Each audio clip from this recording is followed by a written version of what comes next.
What's going on? Caleb Graham here, the Deconstructed Trucker. I want to bring your attention to Romans 9:24 through 29. The passage where Paul says, not of the Jews only, but also of the Gentiles. So I've got my Bible here. I'm just going to share a couple quick statements to put on your mind, where it says, not of the Jews only, but also of the Gentiles. And then the part where he says, as he says also in Hosea, and then verse 27, Isaiah also cries out concerning Israel. So just that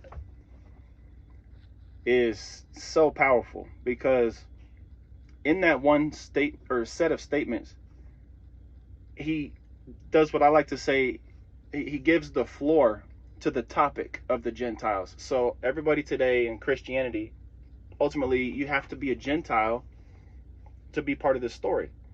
So you would think that Paul, the one that was given the mission to take this to the nations, would be the one to listen to about the Gentile topic.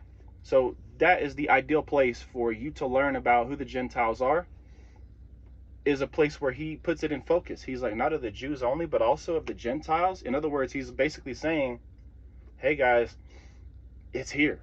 Like, we're about to talk about the Gentile topic, right? But the reason I gave you those, couple snippets of that is he doesn't veer away from the trajectory of Israel. He's only quoting 3 passages about Old Covenant Israel from the Old Testament, first of all. But you have to let go of your conditioning of what you think the phrase Gentiles means. First of all, it's a mistranslation, or not mistranslation, but not a very good one. It really just means nations is better. So not of the Jews only, but also of the nations. See, that fits better with things like when Caiaphas said he was talking about the not just the sins of the nation, but the sons of God scattered abroad, like Jason DaCosta just shared the other day on his YouTube short.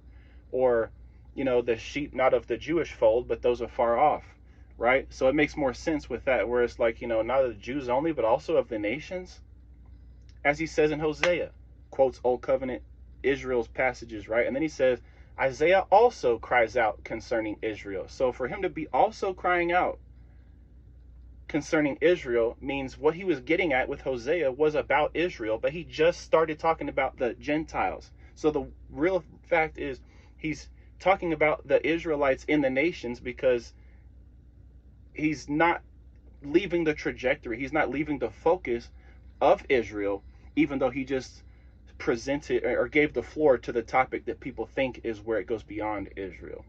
Might want to watch that again. I'll talk to you on the next one.